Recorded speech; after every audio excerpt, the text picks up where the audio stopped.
All right, everyone, it is time for the 2028 Stanley Cup Playoffs here with your Vancouver Canucks in NHL 26 franchise mode. We have made it. We have won the Pacific Division this year with a 45-29-8 record. Although our reward is to play the Colorado Avalanche, who have who have won just 3 less games than we have. So overall, I'm kind of excited for this matchup, but again, I am pretty nervous about this one.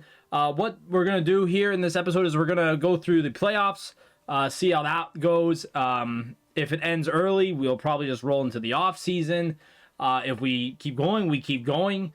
But first things first on our end is we're going to check out Colorado's lineup and kind of see how they might match up against us. So let's go check out the lineup for the Avs. So of course, looking at these lines, their top line is still pretty good, especially with a 95 overall Nathan MacKinnon, a 90 overall Marty Necas.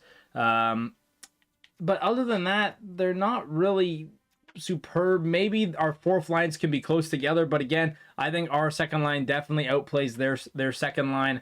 Our third line might even be better than their third, but their fourth line and our fourth line might be pretty even, set and square. So offensively, again, it's almost kind of like the Oilers or even, heck, the Kings from previous year, where it was really just the top line and the rest were kind of meh.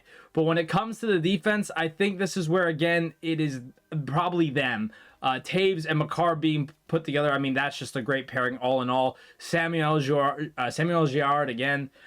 Girard, I should just call him Girard. I was trying to be French. Of course, is still very strong. Brent Burns, Josh, like, their D-core is probably just a bit better than ours, if not better, because you have Taves and Makar going at it, and even an 87 overall Samuel Girard in the second line. So, again, their D probably definitely takes it. But when it comes to the goaltenders, we definitely have a better goalie, but Mackenzie Blackwood, those are his playoff numbers from last year.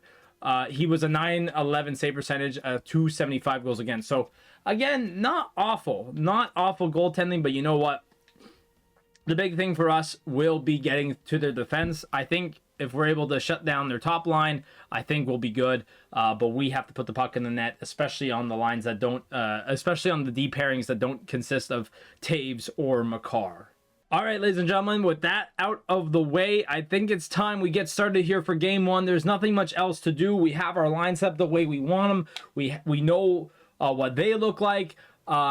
And I think we're all set to go here. So let's go. So game one here between Colorado and Vancouver. I will do the live sim like I always do. Let's check it out here. Game number one, we host. Period number one. Okay, so we're down just a bit. But there's there's Nichushkin. I forget his first name. Valtteri?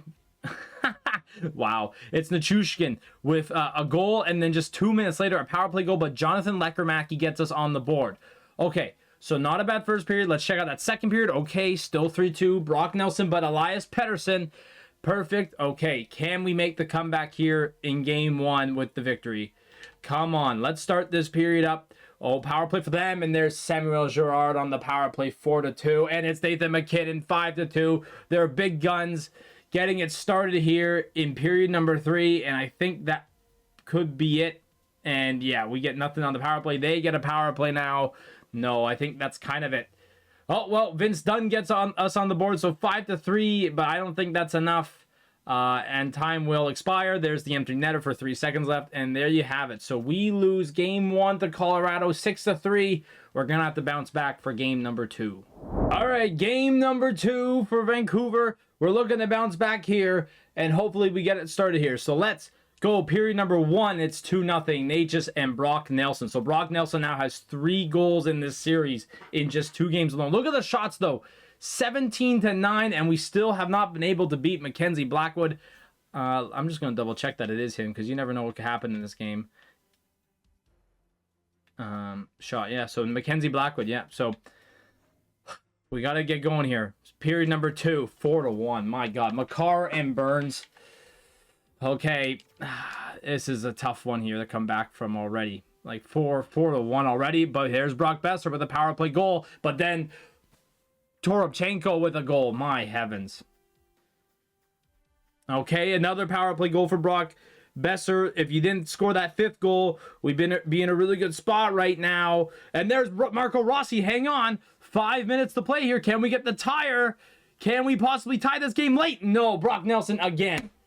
Oh, and there's an empty net goal. Oh, my Lord. Brock Nelson with 4 goals in 2 games. Ay. 6 goals against in game 1, although 1 was an empty netter, and 7 in another. So we've allowed 11 goals with a goalie in the net in 2 games. That's not good, man. And now we go back to Colorado down 2-0. All right, game number 3 in Colorado. We got to win this one. This is a must-win. They're all must-wins, but this is definitely a must-win. Period number 1. Okay, so we grabbed the 1-0 lead. Brock Besser gets his 3rd goal of the postseason. I like that. Let's keep it going here. Period number 2. Okay, we hold on. Another power play goal. So our power play is doing pretty well here. Up 3-2. Let's see how we do here in this 3rd period. Can we hold on to the lead? I would love to see a victory here in game number 3. We need it right now to get us back into the series. The away team has won the first 2 games. A power play here. We do not score on it. But come on, clock. Keep winding down. Can we get the job done here? Yes, we do. It's a close one, but it's a 3-2 victory for us, and we're back in the series down 2-1. So here we go. Game number 4 with a chance to tie the series and send it back to Vancouver for game number 5. Let's start with period number 1. It's again a 1-0 lead. Mario Ferraro gets on the score sheet with a nice goal from the point. I like that. Let's keep it rolling here. Period number 2. Okay, no goals. So let's roll into the 3rd now. Colorado with an early power play. But Filipino, I think, was that a short? No, it was just as the power play ended. Not a shorthanded goal. So there you go. 2-0 lead with 10 minutes to go. I love that.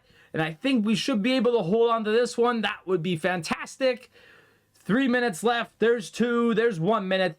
And, oh, well, they get a goal late, but it doesn't matter. Okay, so breathe, everyone. We head back home for game number 5. The away team has won every single game in this series. Let's change all of that narrative right now. Game number 5, back at home. We got it. This is, like I always say, the odd number games are always the most important. This is one of them. We have to win. Period number 1, Anders Lee gets a goal. Okay, not bad, but we only had 4 shots. They shut us down that period. The fact that he also scored where that G sign is right there, I'm not really happy about that, but we'll let that one slide. Okay, period number 2, 2-1. Okay, Brock Besser with another power play goal. He has been fantastic. Nichushkin also with another goal, but we have to come back here in game number 5. They have an early power play. Nothing happens on it. We have a power play. Nothing happens there. Can we tie this game up? A power play here or nothing? Come on, boys. Come on. Can we rally here late? Power play for Colorado. That's deadly. Can we score? And they score an empty netter. Anders Lee. I think that's that second line. It's the second line of Nelson and Lee who have just dominated us. And now we're down 3-2 in the series.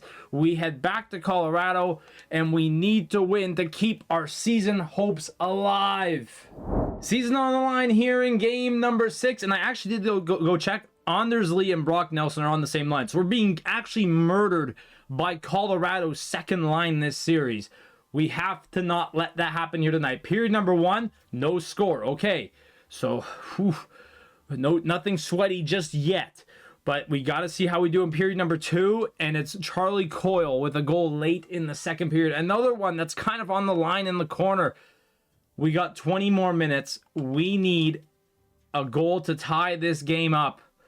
Our season is on the line, ladies and gentlemen. And there's Anders Lee. It's that 3rd line again. It's that 2nd line again. Oh, my God. Oh, no. Oh, no. Gabriel Landeskog. Oh, are you kidding me, man? No. We got murdered by their second line of Gavin Brindley, Anders Lee, and Brock Nelson. And our season is over. Ladies and gentlemen, when I mean that we got absolutely pounded by their second line, look at this. Anders Lee had 4 goals and 3 assists in 6 games. He was a +6. That second line, Brock Nelson, he was a +5. with 4 goals and 2 assists. Gavin Brindley had 5 assists. I know it's their second line, but when you look at an 83 overall player, an 82 overall player, and an 81 overall player, you wouldn't think that they'd be a second line. You wouldn't think that they're on the second line dominating the other team. That might be a third or fourth line. No, that is a second line that just dominated. They did better than Nathan MacKinnon. Like, their top line. They did better than their top line. Nathan MacKinnon had 10 points, and who was with them? Nichushkin, 4. So they had 14 points. They nearly had 14 points within 2 guys on that line. And not one of them is on the power play. Like, that was all even strength goals they scored, which is shocking. I can't believe we just got absolutely beaten by a line of Anders Lee, Brock. Now, hang on. Let me prove my point. We got beat by a line of an 82 overall 37-year-old, a 81 overall 36-year-old, and then an 83 overall 23-year-old. Like, hi, man. But one thing I will put on note here is Mackenzie Blackwood. I mean, what a performance by him. A 945 save percentage, a 1.92 goals against. I mean, you can't say much, especially when he went up against the big goalie. So, I mean, he was a big part of this series, but especially in that final game, with the shutout. But, yeah, I'm more disturbed that we got absolutely beat by a second line with 2 veterans who could retire within any season now, and a 23-year-old. And when I come to my team, I don't want to say that we were awful, but I don't want to say that we were also very good. Our top point getters, I guess, were Brock Besser, Dorofeev, Marco Rossi. And the plus minuses, I don't really know what to say about the plus minuses because, I mean, we did lose, but also the first 2 games we lost, we had 6 goals against and 5 goals against without a goalie in the net. And, I mean, power play goals don't count, but, you could count those in there as well. But, yeah, I don't really know what to say. I think our top line needed to perform a bit better. But, Lehkonen did nothing. I know he's on the 4th line. I don't know what happened to Lehkonen. I picked him up as an 83, dropped to an 81 throughout the season. I have no idea why. Not saying I know he's on like the 3rd or 4th line, but you'd think he kept his overall. I don't know what happened there. Coots, Adam Lowry. I picked Adam Lowry up to be a good 3rd line center. He got nothing. No points whatsoever. Drake Batherson also on the 3rd line. It's like our 3rd line got shut down completely, and it's not even funny. I think one issue I probably had was defense. I probably should have maybe changed them up, but again, our defense just struggled really, and goaltending as well. I mean, the first game definitely hurt Thatcher Demko, but a 901 and a 319 is not going to cut it, man. 19 goals in 6 games. That's not going to cut it in the playoffs. And I'm not really happy about... Oh, did he get a new X Factor? I think he got a new X Factor. Yes, he did. I think he did. So he got a new X Factor. But still, it did nothing. So I don't really know what to say about my team. I'm kind of upset that we did nothing about it. Nothing with this team. And I I'm kind of upset that the season is over. All right, so ladies and gentlemen, we're here in the bracket after the first round. As you can see, Minnesota beat Dallas 4-2. Chicago ended up beating Winnipeg 4. So both division winners are now out of the playoffs. The funny thing is, if we beat Colorado, look who we would have played. Yes, we would have played the Edmonton Oilers once again in the second round. So maybe we dodged the bullet by letting Edmonton and Colorado play each other, but I don't really know. It's just another frustrating year where we do not get the job done. Over on the east side, Washington swept Philly New Jersey beat the Blue Jackets. Florida beat Tampa Bay once again in the Battle of Florida. Tampa Bay would be furious. And Toronto took down the Montreal Canadiens. That would be one hell of a matchup. But anyways, there's your second round matchups right there. I've already actually gone through all the offseason focuses for the players, considering that it was already available for us. So we'll just kind of sim through these playoffs. And when we come around maybe to the next round, I'll do an update on how everything goes. All right, so the next round is now complete, and we got a rematch in the Western Conference Final. Chicago took down Minnesota in 7, and look what Edmonton did to the Avalanche. A sweep of 4 games. So we would have been in lots of big trouble if we went up against Edmonton. And on the east side, New Jersey and Toronto. New Jersey takes down the Capitals. Toronto took down Florida. Toronto makes the conference final for the first time. Wait, no. They won the cup in our first year. My apologies. I'm thinking ahead and I'm forgetting the past. So there you go. So Toronto's still a bright team here, still a tough team. Could we have a possible Toronto-Edmonton final? We'll just have to see. And the answer is no. Chicago took down Edmonton. So the Blackhawks are in the final and they are taking on the Toronto Maple Leafs. Toronto's looking to go for another cup once again in this save file. This is insane. If Leafs fans were witnessing this type of history, this would have been insane and so sufferable. Well, no, not sufferable. That's not the right word. It would be, yeah, it would be so tough to deal with all this. It would be insane for any other fan in any other franchise or a fan of any other team in the league. It would be insufferable. So, yeah, Chicago, Toronto. Let's see how this series goes. We'll check out the awards once this series is over. All right, boys and girls, there you have it. It is official. The Toronto Maple Leafs have once again won the Stanley Cup. And I won't go to the menu because I'll just tell you. They swept the Chicago Blackhawks. They did. That's how good the Toronto Maple Leafs were. They swept the Chicago Blackhawks. Oh my God, this would be insane.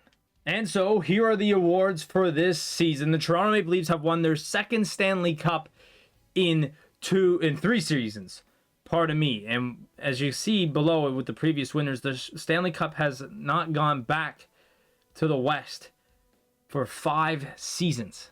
5 seasons now. President's Trophy went to Toronto Maple Leafs. So back-to-back years where the President's Trophy winner has won the Stanley Cup, which is absurd considering the history about that. And of course, the Chicago Blackhawks, back-to-back Clarence S. Campbell Bowl winners, and the Toronto Maple Leafs, again, twice in 3 years. Over at the individual awards, the Art Ross Trophy winner is Austin Matthews. I don't know if this is the first time of his career, but he has won it he has not won it in 5 years, that's for sure, I can tell you that. The Hart Memorial goes to Austin Matthews as well, so he just had a phenomenal season. The James Norris goes to Morgan Riley. I have it looks like it's going to go a certain team's way here in these trophies. Austin Matthews wins the Lady Byng. Easton Cowan wins the Calder. William Nylander wins the Conn Smythe. I mean, that was kind of coming. Sergei Bobrovsky, yay! We have someone from another team that's not Toronto winning the Vezina Trophy. It's Sergei Bobrovsky. If it was Joseph Woll, I would have lost it. William N. Jennings goes to Joseph Woll. So there you have it right there. Bill Masterton goes to Ryan Graves. Russell, whoever the hell Russell is, wins the Jack Adams. Matt Beniers wins the Selke. Ted Lindsay goes to Austin Matthews, and Maurice Richard goes to Austin Matthews. So a lot of Leafs here. So that's just how good of a season the Leafs had. And I believe at one point, I believe it was this season, if my memory is correct, they had like 15 to 20 more points than anyone else at a certain point of the year. Like, when I mean they were dominant, they were dominant. And I mean, at the end of the year, you never know what's going to happen. But just to prove my point, 118 points for the Leafs. The next best team was 112, which was the Florida Panthers. But then look at the next best team, the Winnipeg Jets, 106. That's how dominant the Leafs were this season.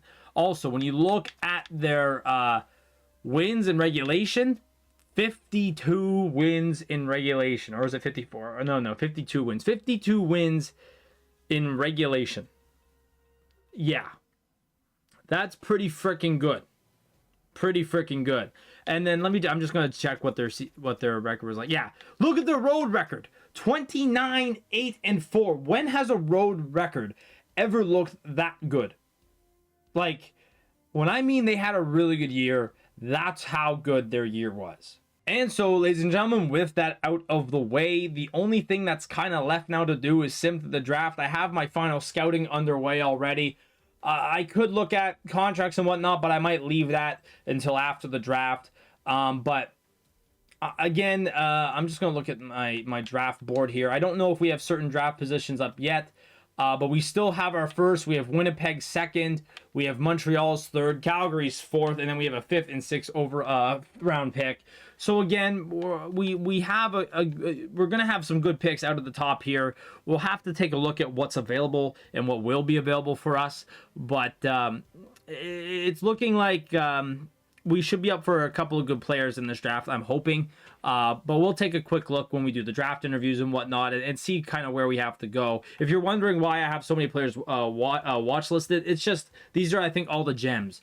So I just kind of booked all the gems. Or, well, Dan Force is not a gem, but some guys that might be gems, some guys that we could be interested in. But anyways, I'll leave that for now, and I'll go into the draft class. I'll check what we're kind of thinking, and we'll see. We'll go from there, basically. All right, ladies and gentlemen, here is the draft lottery results. And as you can see at the top, Buffalo had a big jump, 11 down to 2. Calgary went from 13 to 3, but the New York Islanders remain at number 1. I swear they've had a couple of high picks already in this series. I have a feeling that the New York Islanders are putting together a big team, but they have a really big decision to make, especially with a lot of the top players within the top 4. We'll get into that in just a moment, but again, some big jumps here for Buffalo and Calgary. And when it comes to players that retired, taking a look at this, Patrick Kane will leave the NHL with 1,484 points in 1,528 games. An excellent career by him. Look at Victor Hedman, 300 points shy of being a point per game as a defenseman. That is very, very good. Brent Burns with just over 1,700 games. He had a great career. Ryan Suter, Adam Henrique. I'm just going to see here if we lost anyone. I don't think we would have. I could just do this. No, we lost no one on our roster. And when it comes to goaltenders, did we lose anyone crazy? Wedgwood, that's interesting considering what he's doing now. Calvin Pickard, Hutchinson, no, nothing too crazy. So the only major retired players we lose are the ones that, were drafted quite a long time ago. And man, there's a couple of good players on this list. So a great career for a lot of these players. All right, ladies and gentlemen, it is time now to do the draft interviews. Judging by, we know we have pick number 27 of the draft. So we know that for sure. We also have a very late second round selection as well. So what we're really looking for is a couple of good players, obviously, and we're looking to kind of boost up our prospect pool. Now, where we are drafted is 27, so right around here. There is one guy, and he's right below this guy, Jekimov's, who I really do want, like massively. Lou Tanev. Look at this, okay? Defensive defenseman. Penalty minutes are a bit high, but you gotta see this.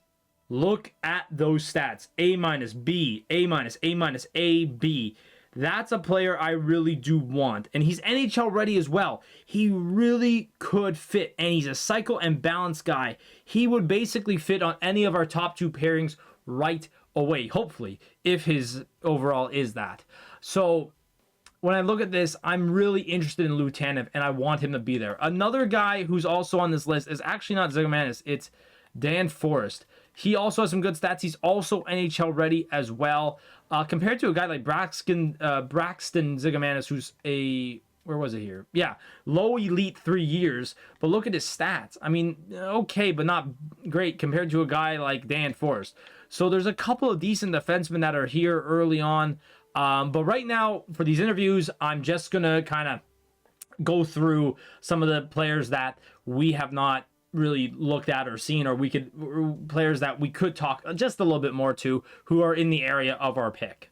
All right, ladies and gentlemen, it is now time to enter the draft. We've done all the scouting that we can, and now it's up to us to change the future of this franchise, and we will also see the change of futures for other franchises as well. So let's get right into it here. Let's see. So New York, they have the first overall selection.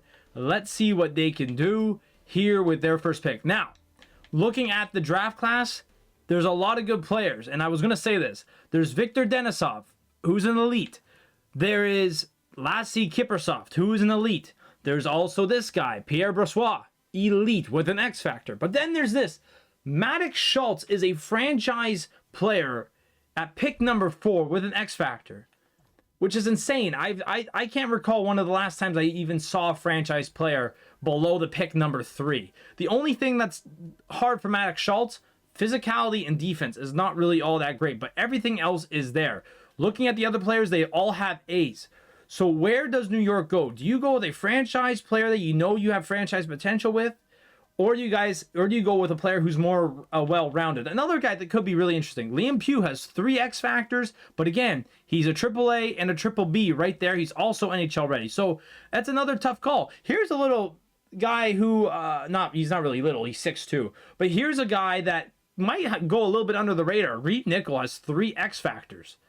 Again, the stats aren't perfect, and he might take an extra year, but again, there's some good freaking players in the top 10 of this year's draft. So are the Islanders going to go with here for pick number 1? They go with Denisov. So maybe a safe bet, 83 overall. He's going to be on your lineup next year. Very safe bet. Now, the Buffalo Sabres moved up, I think, from spot number 11. Who do they pick?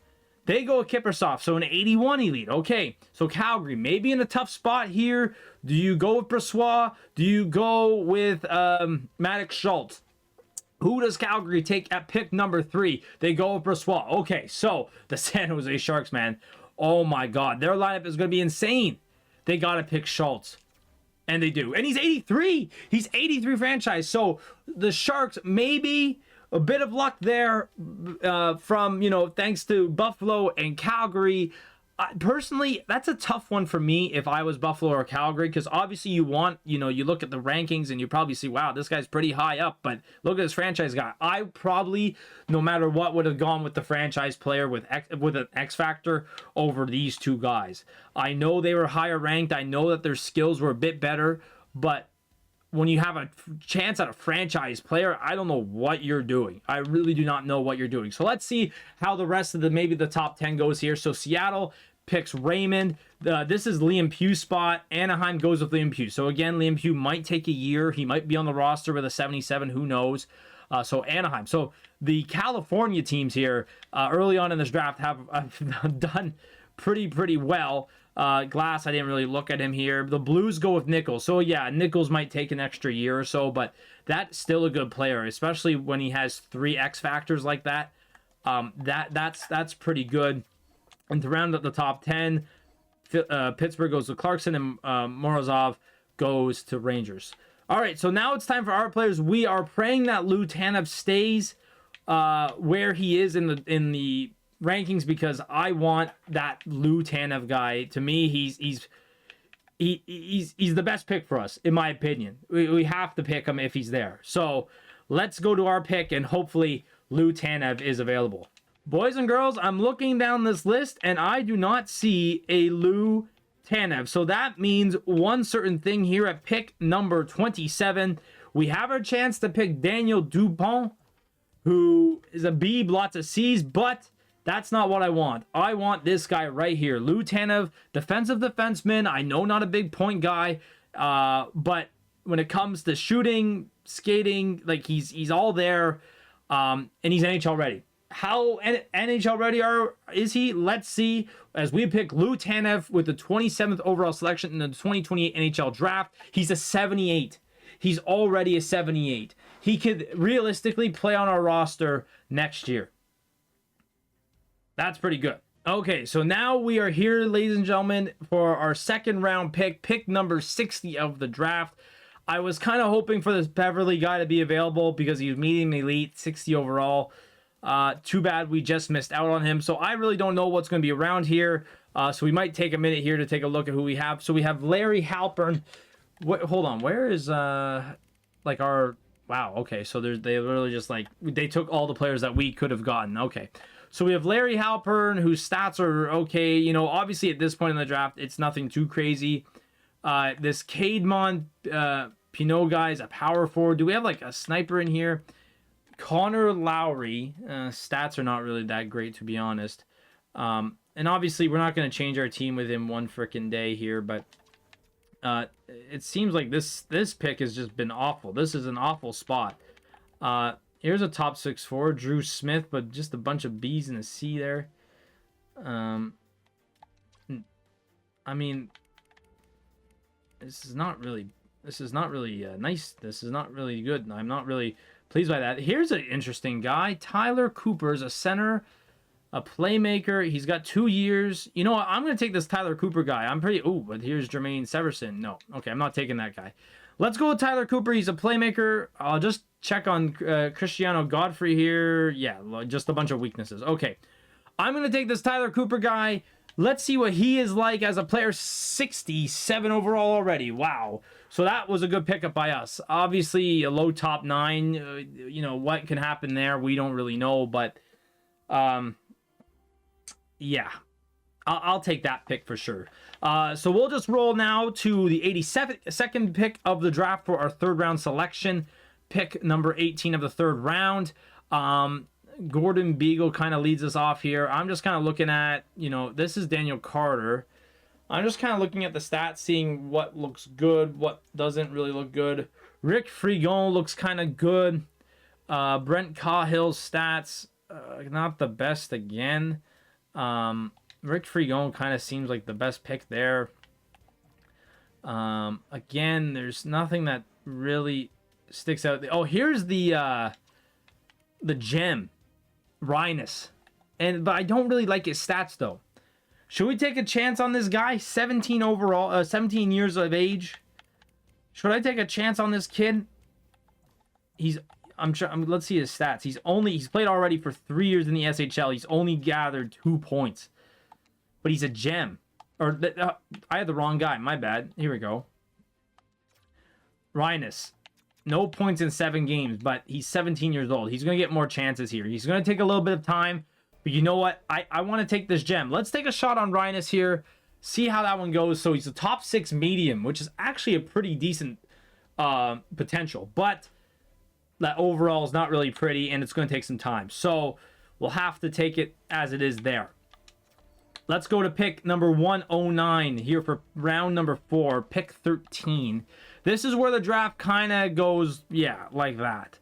A bit downward spiral. And at this point, it's become apparent that it's not really good stuff going on down here. There's a fringe starter, a low top Kosick here, low top 9.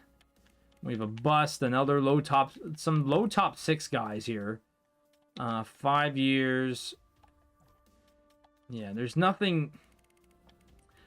It appears that in this save file, which I know it's also just the settings, I could take a look at the settings, but it appears to me that the top, round is actually not that bad, but once you get to the bottom rounds, it's pretty ugly. This Kosick guy seems pretty decent. 3 years, though. So, I'll take my chance at this Kosick guy. Another centerman we're taking in this draft. We have a lot. 63. Yeah, that's a tough pickup, but yeah, we'll just take that as it is. But now we move our way to round number 6 here. And this is where it gets super ugly here. As you can see there, AHL players are now just here. There's nothing pretty about any of this. A low top 4 defenseman, though. Wayne Klassen. He might be the best player that's available left. And here is also Nicholas Madden, another playmaking center. He's a bunch of C's and E. What are you?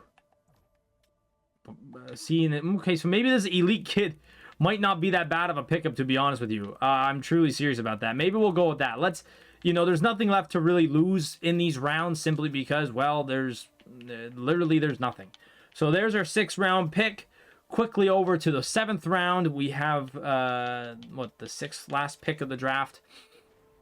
And again, there's just nothing. So I'm just gonna look at who's the best player available here in potential. We have Adam Castles. Adam Castles, 5 years. Okay, you're just a bunch of D's and a C. Okay, I might take this guy. He's a grinder. He probably will never play for us, but we'll take him here to see what he is. Yeah, 56. Yeah, that's a bit tough. But yeah. This draft I'm not really proud of, but I think we've done what we've done good for what we can do. That's for sure. So here are our 6 picks of the draft, ladies and gentlemen. Our big one, Lou Tanev, a defenseman. I'm actually going to try and see if I can work him onto the roster for the start of next season. So we might actually have to make a few trades here or there. So I'll make some tough decisions there. And then the rest, I mean, I'm not too happy. Cooper was actually not a bad pick, in my opinion. And Rhinus, as long as he develops well, he definitely has a shot of becoming a good player. I might keep him because he's 17. I might keep him in the Finnish league for now. See how that goes. Kosick might be a big-time project. Madden might be a big-time project as well. But overall, I'm very happy with Tanev. That pick, I've been looking at Tanev ever since I did the last episode, and I'm so happy that we got him in the end. So let's go with that. Next things next. Let's get to some contract action because we have some money to move around and deal with here because there's some big players that we have that could go up for free agency if we don't get them on deals.